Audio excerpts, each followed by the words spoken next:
All right, finally, technology, we won. Ellie, welcome so much to join me in this conversation. I've Yeah. been seeing you on Instagram and been like, I just love your message. And I love the fact that you're so focused on like profitability and just a direct message and how important that is. Mhm. Now, coming from my world, like I'm just a revenue person, right? And in the beginning of my career, I'm like, revenue, revenue, revenue. I gotta make more money. I gotta produce like bigger numbers. And in reality, it just got me into bigger trouble. Mhm. And I just had less of a bigger piece of a pie. And so I love your message and I love how you really talk about the numbers. And I just take us, my viewers who don't know who you are, take us into like exactly how you got into the coaching realm and the coaching world and what you did as a salon owner and what you currently do. Yeah. I started off like anyone. I was an apprentice. I went to work through a salon. I did independent for a year. That was not for me, did not love it. Decided to open a small little salon and I had no idea what I was doing. And honestly, those first few years, I kind of hated it. And so I found this contest. Actually, it wasn't a contest, it was a class in New York with Nick Arrojo. And I went to that class. He announced a contest and I decided to enter it. And just long story short, a year later, 500 participants, I won the contest. Get out of And here. yeah, it was crazy. It was wild. And, from there, I got part of my prize was that I got to mentor with Nick and his mentors and learn from him. And so it really helped to shape my business. But what I found, kind of like what you were saying, with revenue is that you go into those settings and you can be sold just the biggest eyes of potential. And so you can come back and do a lot of damage. And I realized, I wanted to have just a beautiful neighborhood salon that gave me a really good life. I didn't need the big revenue, but I did need to understand the numbers. And from that, a lot of opportunities presented itself and people started asking me about my business because they were starting to see it flourish. They were starting to see it successful, me enjoying it. And people were just naturally asking me what I was doing. So I wrote a book that then was pretty generalized. So What was the people, name of the book? Scissors Make Sense. Okay. Yeah, Scissors Make On Sense. brand. That was the original. And from that, people would read it. In a book, it's pretty generalized. It's hard to speak to one person when you're talking to everyone. And so from there, a lot of people would reach out to me individually and want to work on very specific things in their business. And so that's how coaching began. And it's really funny to sit here today sometimes and tell this story again and think of how far it came from just a book and some one-on-ones on Zoom to full-blown programs. It's really wild. Do you have a like a group coaching program or you do one-on-one mostly or how do you orchestrate yours? I have a little of both. So I have a evergreen version of a 12-step blueprint for running a business. I like to think of what I do as more like the person who comes in and takes everything out of your pantry, gets rid of anything expired, puts it all back with like neat baskets and labeled and, just very organized for you with your systems. And that one is evergreen, pre-recorded. I do offer it once a year live, and I'm getting ready to do that in January because I have some people that want the accountability. And then for the subjects that are in there that are a little bit more difficult, specifically financials, I do a one-on-one package for that to kind of walk people through it and really almost do it for them. Because we come from two different worlds. And Uh-huh. in terms of like our coaching backgrounds, like I said, I'm revenue driven, you're profit driven, you're like, analyzing the numbers. It's like, which one do you have to focus on first? Because sometimes people get so inundated with the numbers, but yet they have no business. Like, great, you're organized. You're only doing 20,000 a year. It's not that hard to be disorganized at that level. Right. And then from your experience with people, where's that balance fall into? Like, is it ongoing, like build and then fix, build and fix, or fix it as you're building? How do you help somebody who's like on a fast track? Like, you, let's say, left the salon and she's on her own now. She opened up her own 4-chair salon. She's crushing it. She's making more money than she ever has before, but she has has no idea where the money's going. Yeah. How do you help that person? Yeah. And that's a great question. No one's ever asked me that before. But really and truly, it comes down to understanding what it takes to run your business. If you are making a ton of revenue, but it's not meeting your goals, and your goals should include taxes, profit, owner's distributions, your operating expenses, it should include everything. And a lot of times people don't even know what it takes to actually run their business. I've worked with businesses that are bringing in so much money and yet they're $50,000 short for making what their goals should be. And so I think it starts with just really having a true full understanding of exactly how much money your business needs to function and operate, including profit, owners pay, taxes, all of that type of thing. Nice. So have you ever heard of the theory of constraints before? No. All right. So the theory of constraints is typically, um, it's a book. I forget who wrote the book, but it was like more or less for a factory, but it applies to every business. So when I look at a business, I take a look at the constraints on the business. What's the one thing that if we fixed would solve 80% of the issue? Hmm. And so let's focus on getting that fixed. Hmm. So for a lot of people, it's they don't have clients or they don't have a staff Yeah. or they're in the wrong business model. Like you're in a chair rental model for a salon, but in reality, you're not able to profit because you're barely covering the rent. So a commission model might be better for you. And so we got to take a look at exactly those three areas. But then what is it about one of those areas in particular we have to fix? And so from a client standpoint, clients are coming in the door, but you're not charging enough, or you're using too much product, Mhm. or you're paying too big a commission. And so when you take a look at the theory of constraints, this is where someone like you would pop in because you're so good at the numbers and you're like, all right, here's all your numbers coming in, here's all your money going out. This number right here, you're neglecting. And so Right. that's kind of like what I like to look at. And because there's a whole conversation today about independent stylists and 1099s and that whole ordeal. Mhm. Payroll tax, because you brought up tax, is a huge expense. And from my standpoint, and I sat with accountants and lawyers and talked to them, if I'm able to form, there's a couple ways to do the strategy, a partnership from LLC to LLC, from the owner to that particular stylist, they formed their own company. They could almost, you could join like a profit sharing type partnership with them based on their revenue, their book, or you do like a staffing agency model of it. But it's that payroll tax that a lot of people don't even take into consideration when they're looking at their profits Mhm. and there are other tax liabilities they're obligated for. And then on top of that, they get put into a little bit of trouble. How do you help prepare people, being that it's the end of the year right now? And this is something that someone who's new in the business probably just neglected for the last 12 months because it is your first year and you have no idea what you're doing. Right. Like, how do you take someone from not having an idea, now it's their first year? What kind of baby steps do you give, or what kind of advice do you give to somebody listening right now? Yeah, I mean, it's really what is measured can be grown. It's learning to know your numbers. And so I use kind of a basic breakdown of profitable percentages, and then we have to tweak it. That's when I get into that one-on-one work. So Yeah. I can give them kind of a base guideline of like, this is a benchmark, but it's going to be different for every individual. And so for me, I am a commission salon with payroll taxes. So that's something that's really important for me, is understanding those payroll taxes and what percentage of my revenue is going to that.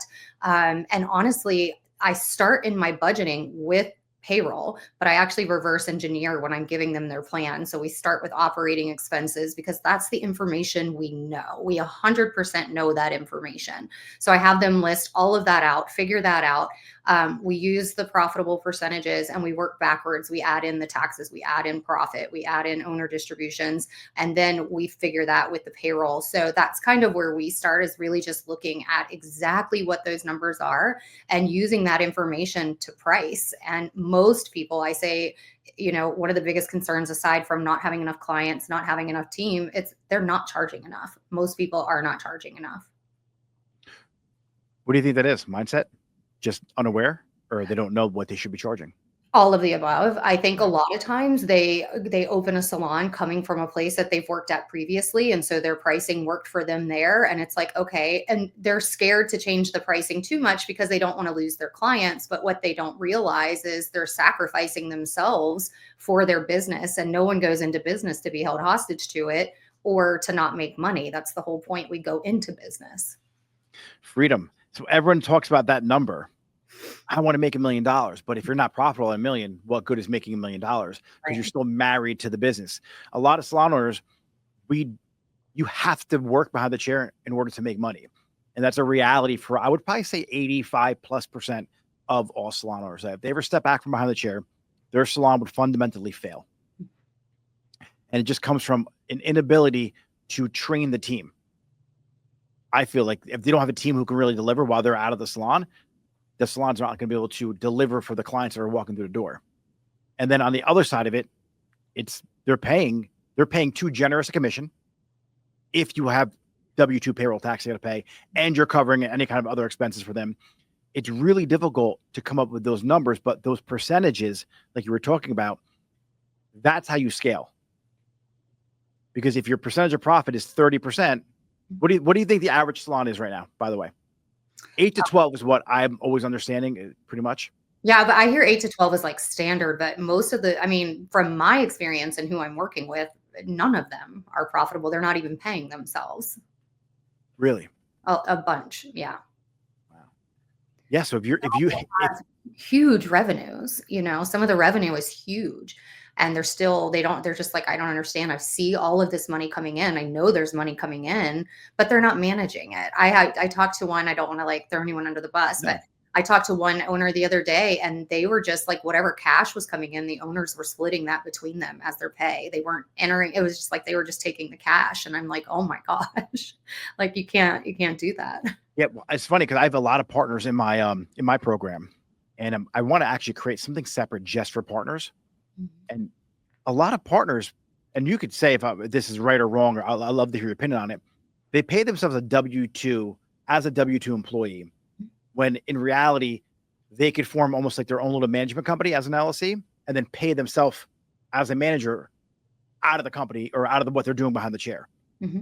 I believe that the partners, if they're working behind the chair, maybe a small percentage should stay into the salon, but the rest of that should go in their pocket. And the salon itself should be making money to drive that engine forward.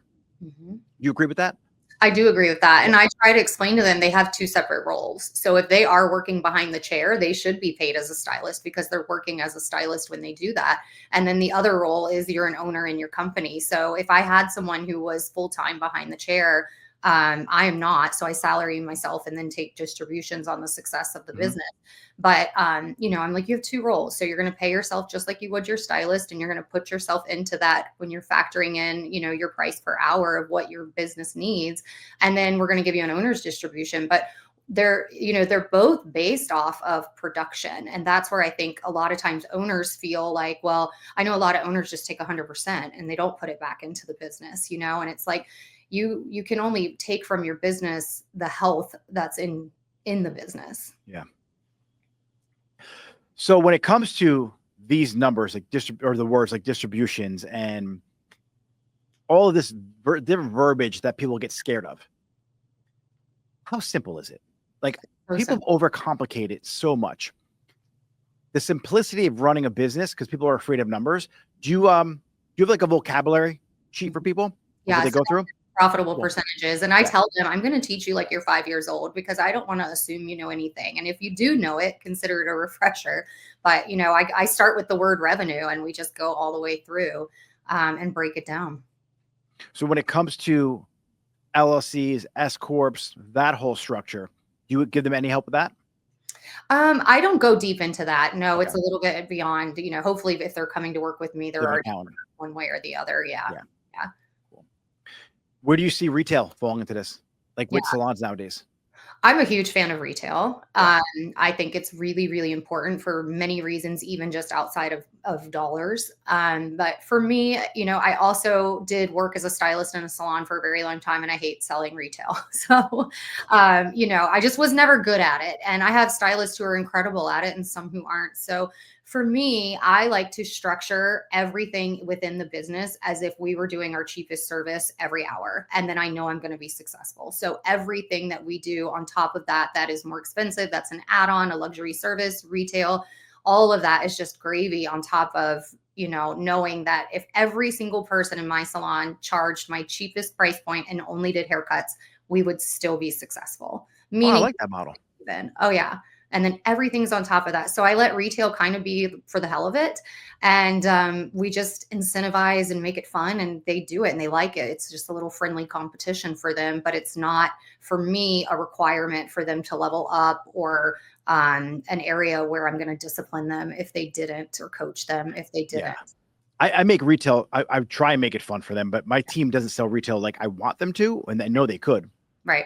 Because they rely on the online store. Mm-hmm. So I saw the constraint in the salon world that people were going online to buy. So I created the online extension of my salon. Yeah. And so a lot of times they're like, oh, you can order that online. It's easier for them to say that. So having that Shopify extension for my website just makes it so much easier. And it Yeah. got to the point where actually Salon Centric, my rep probably isn't watching this, but I don't even deal with them anymore because I couldn't tell them, like when I gave them my retail numbers, they cut me off Mhm. because we're doing so well in retail online. We're Wow. doing more in retail than we were in services. Wow. And then they did, I guess I was competing with their online brand called hair.com and they didn't like that. But Mm. retail for so many people, they don't look at it as a revenue driver. Right.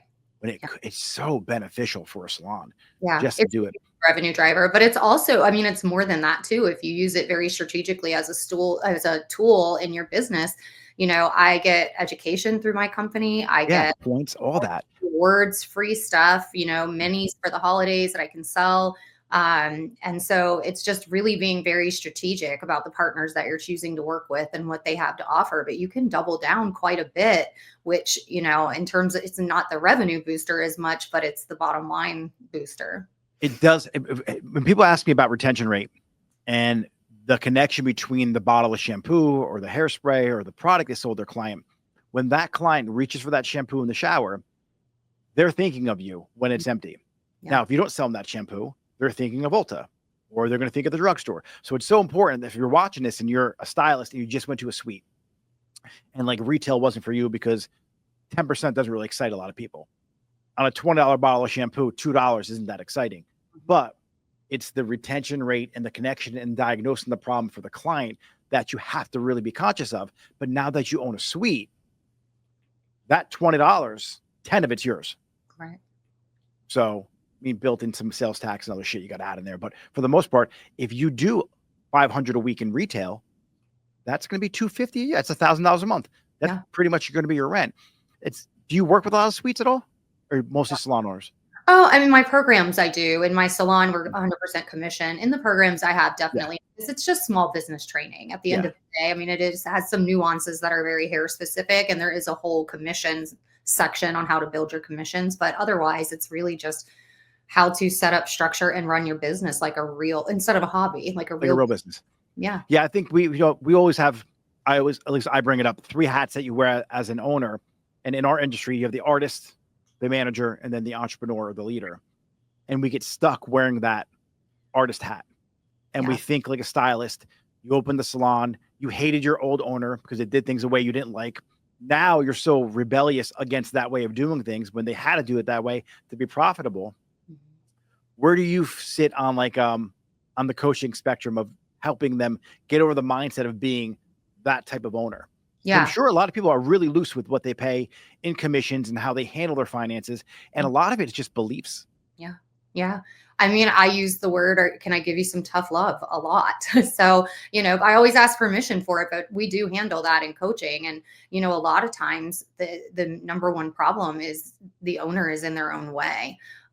So yeah, I mean, I address that a lot in coaching, and I just first and foremost say, are you open to some tough love? And they'll say, yeah, that's what I'm here for. Now, whether or not they then take that and go use it, that's on them. But I'm certainly not afraid to shed light on the situation. What are you thinking of the recession of 2025 people talk about? Ask me that again. Like the recession of 2025, like the salon recession that's going to happen the next year or so. What are your thoughts on that? What's your opinion on it? Yeah, I don't know a whole lot of it because I just don't involve myself with the idea of recessions. I have such a solid system. I just talked about this the other day in my stories. I have such a solid system financially that the way that we have everything structured and our growth plan, I don't have to worry about those things. So I'm not attracted to the next shiny thing. I don't worry about recessions. I don't worry when product increases because I'm so focused on growing the stylist that we are always as a business growing. You build a team, the team builds a business. That's right. I've seen so many people in the last, I've been doing this for so long now, but you said shiny object, and now the spa or the head spa is a big thing. And if you want to open one up, that's great. But I think a lot of people open a head spa because their salon isn't profitable yet. Mm-hmm. And they're just opening another business that's not going to be profitable, and it's going to be more expensive for them to run. And they're going to just go more in debt. And there's always these new gimmicks and new trends that are happening in our industry. And it's so crazy that we have such potential because in the same town, you could have one salon that's profitable, doing $1 million a year, and then right down the street, salon's about to lock their doors and shut down forever. Mhm. And the only thing different is the person's mindset and beliefs that they can do it. So it's such a great industry, and Mhm. like you're successful. Anyone help you out? Like you did it all on your own, right? Yeah. You didn't have your parents' money. No one gave you money to start a restaurant or a business or anything else, or the salon itself. And we have the ability to start as a stylist behind the chair, and then work your way up to being owner, and then eventually build other people up. Mhm. And it is 100% possible because I get in conversations because I do a lot of I talk to everyone who follows me. I reach out, say thank you for following. I try and engage with them and just get an idea like what's going on in their business world and with their salon. And so many people just are not making money. Yeah. It's wild to me Mhm. that then someone like yourself could just easily create a system, put it in place. And it's not revolutionary. Like what you're doing is it's organized, it's structured. Yeah. But if they just put a little work in and got a book and then maybe a couple conversations with ChatGPT, they'd be able to kind of put some systems together for themselves. Obviously, you're going to time collapse your journey by working with someone like yourself, and which is awesome. But have you thought about writing another book? Everyone always asks me that. And yes, I would actually write another book. I have a client of mine who is a writer for her career. And so she really works with me, and we might be working on something else. How, do you use ChatGPT at all? Oh, yeah. Yeah. Yeah. For Have you everything. ever ran like a P&L through it? That's funny. No, I haven't, but I actually have had people buy the profitable percentages where I've got the checklist and everything. And it really leads to like working with me one on one because a lot of people, it's just over their heads. I've Yeah. had a few take my profitable percentages and put it into Chat GPT and figure the system out. And I'm like, good for you. Yeah.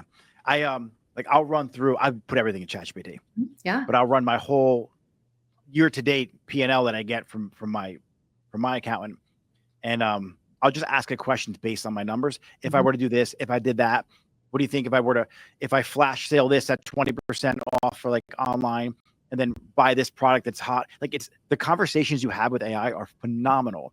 You'll Yeah. have a lot of fun with it. Yeah, I've replaced Google with ChatGPT. If I have a Google question, I take it there. Yeah. But it's funny that you're saying that you use it that way, where you're like, "What about if I do a product for this and that?" And I've never looked at the difference between someone who's revenue driven versus profit driven, and so like that's something that I wouldn't. I mean, I could literally feel my body be like, "Ooh, like I don't want to do Yeah. that."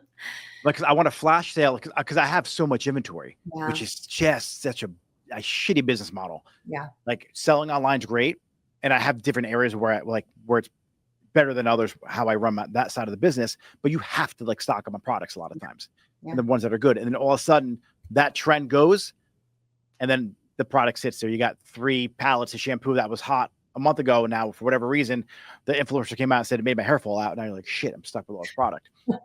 yeah, You're like, what do I do? And it's been fun to do that. And I ask it now, having from a profit standpoint, if I have this loss leader, what can I upsell on the back end right, to make up the difference that I have better margins on? right, And so, how I almost went bankrupt was because I was just thinking money, money, money, money, money. And now it's all about percentages of revenue and profit. Everything has changed to percentages for me. yeah, It was just really fun because I knew business, like I knew how to do business, and then you get stuck in that mindset of like, I got to make more, I got to make more, I got to make more, rather than I got to be smarter with what I'm putting out the door. yeah. Yeah. And I was guilty of that. I was definitely a more kind of person. And I was just always really unfulfilled. And I was in a therapy session, and I was like, I show my gratitude every morning. I do my journaling. I do all of these things, all the right things. But yet I just keep pushing myself and keep going, going, going. And she switched the word gratitude to contentment. And she said, when are you just going to be content? And I started just kind of inventorying my life, inventorying my business, and I was like, oh my gosh, like I don't need or want a bigger house. I don't need or want a better car. I love my business and the schedule it provides me. And there was just a point, and that's going to be different for everybody, right? My level of contentment is going to be different than someone else's. Yep. So it's like, but once you reach that, you have to find that fine line of like being the success that you want to be without hustle, hustle, hustle, burn, burn, burn all the time just because you're trying to achieve some type of number. And that's where I am now, where I feel like I've really hit the sweet spot, you know? And It's so it's, awesome, right? yeah, it is. And I mean, my business is busting at the seams right now. And everyone's like, are you going to open another? Are you going to, you know, are you going to expand? And I'm like, no, hell no. Like, I really like where I'm at and I could. And so I think there are some people, maybe revenue driven, who'd be like, you're crazy. Keep growing, keep pushing. And I'm like, my life is right where I want it. No, that's freedom. Yeah. That's what you want. You want freedom. When I work with people, I'm like, listen, I'm a big goal guy. Like, I want big numbers, 200 million a year. Yeah. At any given time, if I'm at 20, I'm at 2, and I'm happy, you're good. Right. It's more about who you become on the way. You could ultimately open up 10 salons and run them effectively and profitably. Yeah. That's who you are. You don't have to do that. So it's who you become on this journey. So let's set, I'm big into Your Future Self by Ben Hardy. It's like you get pulled forward from your future self and those goals and those dreams. But if I get there, I'm like, you know what? I was cool at 20 million a year, or I was cool at 2 million a year. Yeah. And I had more time with my family. What's important to you? And so when I tell people, make the goals, because you want to build the businessman before you build the business plan, because there is a certain level of grit you have to endure in order to get there. And then once you develop that person, the vocabulary, the knowledge, you can do what you want. You could stop, you could scale. So it's totally up to you. Yeah. So you don't think ever another salon would be in your in the picture? No. No, but I'm really focused on the coaching, and that's Yeah. really where I see the next pivot. So the salon is at a place where, you know, I don't even have to be there. It runs itself. And what's really cool is my son works there now. So he's, you know, front desk for me. And that's just a full circle moment to have your child working in your business. How old's your son? He's 21. Does he want to do hair or just be in the salon business? Neither. He's in Okay. college and needing a Okay. part-time job, but he likes it a lot. And I think, you know, when school's done, he's into music and things, and so it's Okay. hard to get into that. So I think he wants to pursue the salon more full time. Yeah, my kids are little right now, so my daughter's 2 and my son's 9 months. Yeah, Going to be 9 months. So really cool Yeah. when to come into your business. yeah, I want them to do. Like, I'm not a big college person. I just don't. I think you can learn everything that you learn in college for the most part on your own, especially nowadays. Yeah. And so for me, I'd rather send them to like a really good elementary school and high school and get their fundamentals ironed out and solid, and then put them in their own business, or at least bring them into one of my businesses that I have. Agreed. Yeah. When it came to the salons, obviously I'm like more kind of guy. And then I have the 4 locations, 6 with the affiliates. And I'm like, shit. When I started coaching, I'm like, what a better business model. Like the margins are phenomenal. Yeah. And then with the online, like it was the whole entire production of getting the salons with the staff and the moving parts. The heat's broken in this salon now. The heat's broken in that salon now. I got the people coming in to fix them. And there's those little things that people don't plan for. Yeah. And it's a lot because Yeah. you just have more problems. So having a second location, it's great to build more people, but it's my whole vision changed. Yeah. But it's too late because I have all these leases now in my name.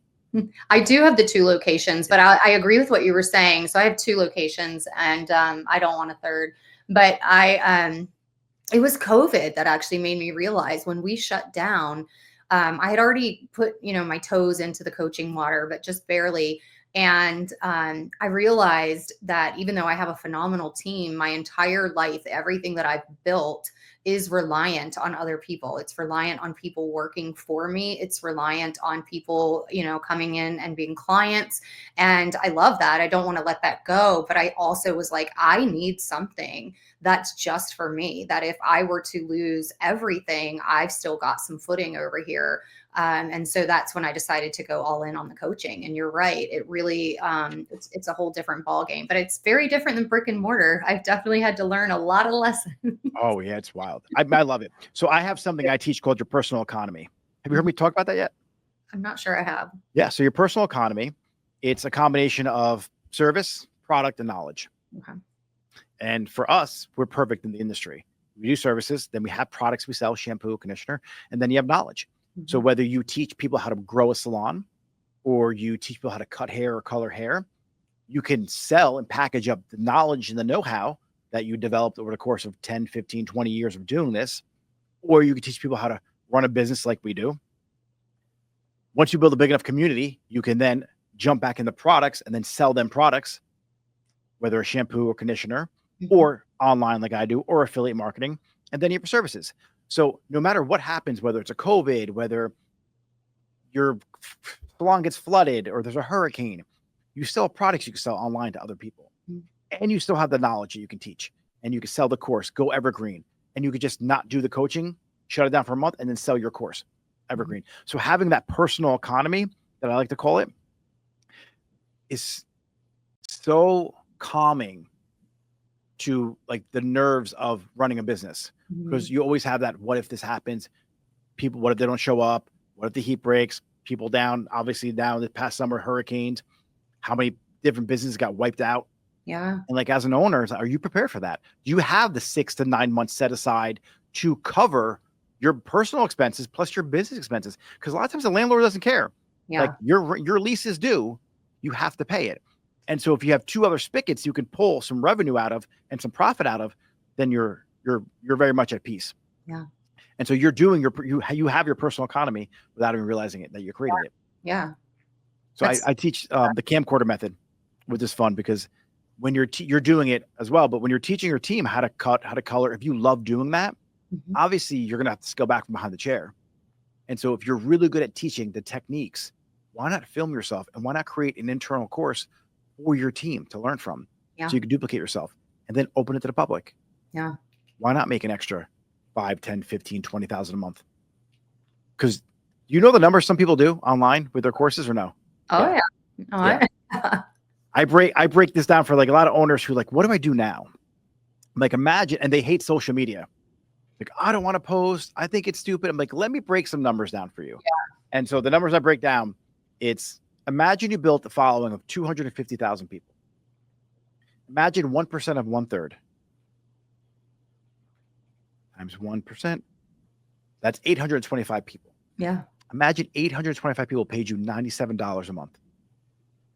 $80,000 a month. Yeah. They're like, no way. I'm like, yeah, there's a girl who's 25 teaching highlights right now that's doing that. Yeah. I'm like, so why don't you like social media? It's like the ability for us now in our industry and like the fitness industry, I feel, are the two who are really capitalizing on this. Yeah. Now you're starting to see like PTs and doctors and chiropractors, and everyone's jumping into it. We had the foothold though in the beginning. Yeah. How did you like, because you have great social media content. I love it. And I love a lot that you do. What got you in like really diving into social media? What kind of mental blocks did you have in the beginning for posting? And do you still have them? Yeah. Yeah. There was a girl on my team. She was really big into social media. And so her excitement got me excited about it when I brought her on. This was years and years ago. And we were just always testing and trying all kinds of different things and like coming back to each other. And she really excelled. At that point, I was more business than I was hair. And so it was like I was reviving an old hair page, whereas she was just straight, solid hair. And for us, it was just about experimenting. And every day it just got a little better. In fact, I love to go back to my very first post as a coach and look at it. It's like a little picture of me, and it's like success tips. And it's like, and I love to look at that compared to where it is now. I mean, it's like such a huge transformation. I don't even look like the same person, but that's just it. It's just every day do something, because by doing it, you're going to learn. And I think the biggest problem that people have, because my stylists don't like it, you know, I mean, and I don't force it. I put a thing up the other day, like, do you force your stylist to do it? And I don't. But I highly encourage it, and I coach on it. And a lot of them, I think they get confused with what they consume versus what they would be putting out. And I think that they hate social media because of what they're consuming. And it's like, get on, do your job and get off. Like, stop consuming, you know, the politics and the grumpiness and the whatever. Like, stop consuming it and just get on and do your job. I get up every morning at 8 o'clock. I do what I need to do, and then I'm done with it. And I will, you know, engage back and forth with people. But in terms of just sitting there and like mindlessly scrolling, I try really hard not to do that. I'm constantly engaging with people who are engaging with me. Their algorithm is a result of what they're paying attention to, though. I know. And so if you don't like your algorithm, then you have to have a little conversation with yourself, because you're watching this shit for too long and giving it attention. Yeah. So it's a good reflection of what it is you're putting in your mind. I love my feed. Yeah. Like you're in my feed, Hermosi's in my feed, Gary V's in my feed. Like I learn. Like Yeah. I scroll and learn. Yeah. And so they have to change what they're spending time on. And Yeah. there's things I block. Like I block a lot of shit. You know, it's not even learning, it's inspiration. I get a Yeah. lot of inspiration from people. Ton of ideas from that. What so you don't put like you don't make your team do it. I can't make your team do anything. No. But when they come to you like, I need more clients. I need more of this. Yeah. That's where you drop you could post more. Yeah, I'll give them an entire strategy, and I'll tell them to do it, and they'll sit there and say, yeah, that sounds so good. And then they get home, it's just all the distractions, and people will say they don't have time or they don't have money. That's what you're going to hear most of the time. And it's just, this isn't a priority to me. Because typically if there's something we really want, we find the money. If there's something we really want to do, we find the time.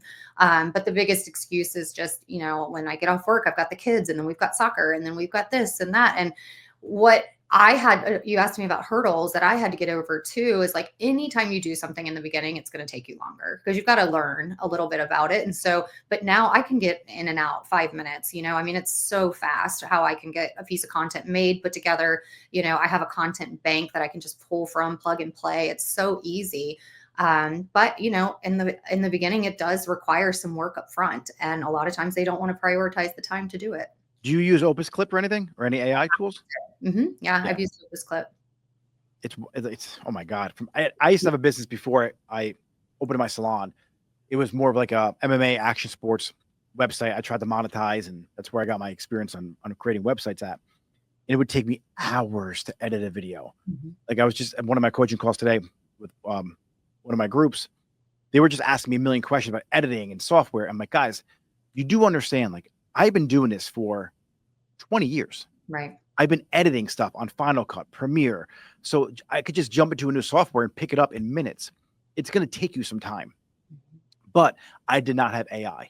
Right. The fact that you could take your long form video, drop it in like Opus Clip or Submagic, or CapCut now does it, and get 20 different clips that you can mildly edit.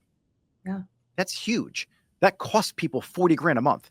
Like I think Hermosi about a year ago, him and Layla were spending 20,000 each a month. Could be wrong with that number, but I substantially think Dan Martell is one of my other coaches. He's up there around like 40 something thousand a month what they spend on their marketing team. Like it's expensive. The fact that you can do it with an iPhone like this and like an app for no cost. Yeah. And it doesn't take any time. And your captions are written for you. It's so much easier now. When did you start posting content? During around COVID, when you started doing like the coaching content? Yeah, it was just before that, with the book, because the concept of the book came before. So just before that. So yeah, it's been 4 or 5 years now, which is incredible. Do you market your book?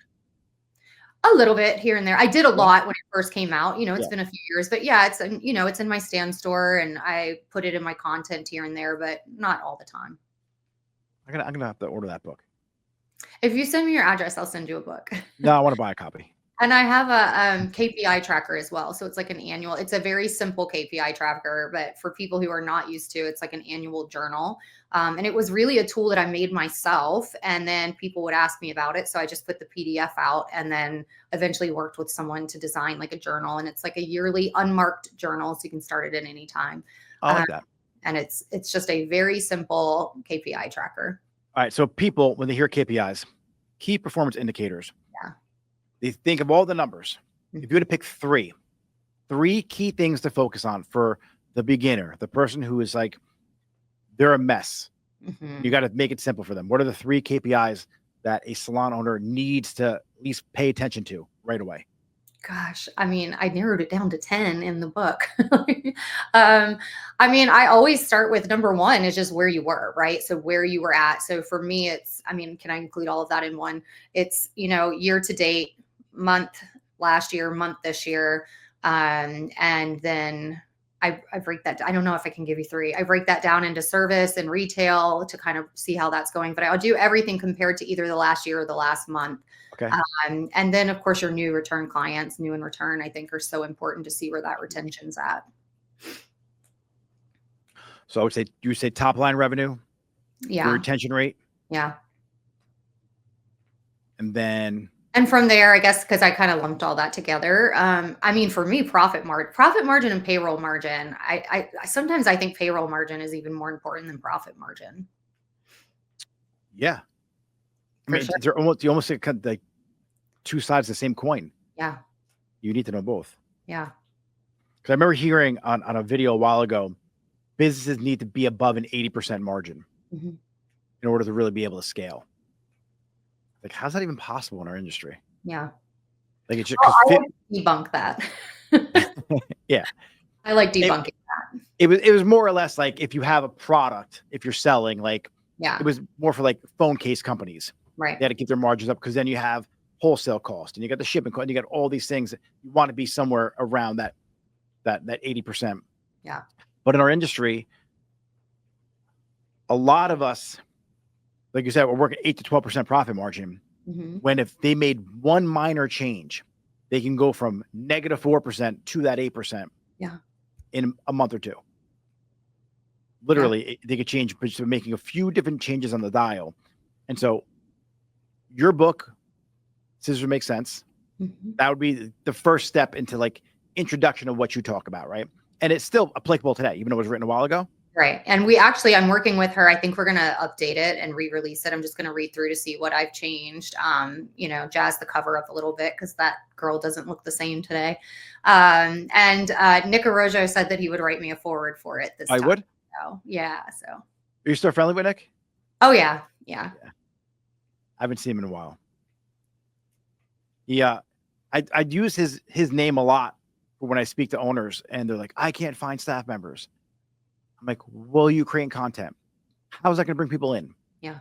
Nick Arrojo does it every Monday. He has his class that he does. Yeah. He's on camera all the time. People know. So I'm pretty sure people want to work at a salon. Yeah. Because he's putting out content out there. So just be the type of person that someone wants to work for. Mm-hmm. And like a lot of my owners, like my staff never posts. All right, let's take a look at your page. October 23rd, 2022. Yeah. What are you doing? Yeah. So it's just a lot of owners, they don't do what they say they should be doing or what they say their team should be doing too. Oh yeah. Yeah, we talk about integrity a lot. That's one of our core values is who are you when no one's looking? What are you doing when no one's watching? Because it's easy for all of us to sit around and just give advice. And that's something that I really try to hold myself to. And also something that I think has really gotten me to where I am in my leadership and why I've had people with me for 10 plus years is because every day, I mean, it's not even just in my actions of like, am I doing what I'm asking? But it's also if they're coming to me and I'm feeling frustrated by something, I have to be real with myself. Like, well, would I be frustrated too if I was in their situation? And I have to really put myself to be able to see it, not just as the business owner, but like who I would be in their role. And I think that's really, really important. I give my team, there's 12 questions I ask, and I do it every quarter, I would say now. I label them monthly, but I move them to quarterly. You could do them bi-monthly, and it's really a reflection on who I am as a leader, how am I showing up, and then what are they proud of that they've done. Yeah. And then for my end of year reviews, rather than me sitting down with them, taking a look at their numbers, I give them a series of questions. I got it down to 8. I might bring it back up to 12 too, but 8 questions they ask themselves to do their own review on themselves. Yeah. I just did that. Yeah. Just did that this week. And they were so nervous. I think they thought I was judging them. And I'm like, if you can celebrate yourself, celebrate yourself. Yeah. But I want you to be successful for you, not for me. I don't care about, like, it's great that you're adding to the salon, but are you happy? Right. Like, did you show up the way you wanted to in 2024? Right. And no one does, but it's your fault. Yeah. Let's fix it. It's not the end of the world.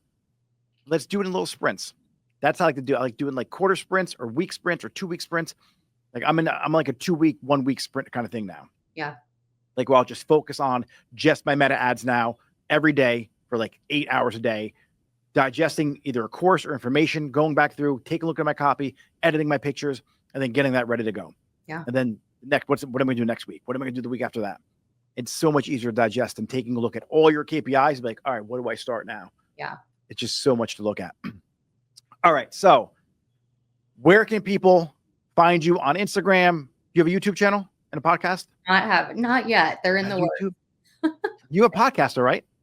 I've only done guest interviews. Yes. Okay. I haven't done my own yet, but everyone wants one, and it's in the works. All right, cool. All right. So where can they find you on Instagram? Yeah, so they can find me at Scissors Make Sense, and that's like dollars and cents, CENTS. I have a website, so you can find me there, and all of the links are in my bio. Are So you on your bio on Instagram? All right. Well, yeah, thanks for sharing this last hour with me. I really appreciate it. thanks for having. And I will drop this off the full. You get the full podcast on there and the live. But if anyone you have any questions about numbers, I always say that I'm the revenue guy. I'm like the leadership. I'll get your Google business page optimized. I'll do all that shit to get you busy. I'll help you with some like the numbers a little bit. I don't enjoy it. I pay someone to do that for me. And so if you're looking for someone to really dial in your KPIs, the girl's right here. Is who you need. Yeah. All right. I look forward to reading your book too. Thank you I'm so excited. much. Enjoy the rest of your evening. Thanks for spending time with me. Yeah, thanks so much. I'll see you later. Okay.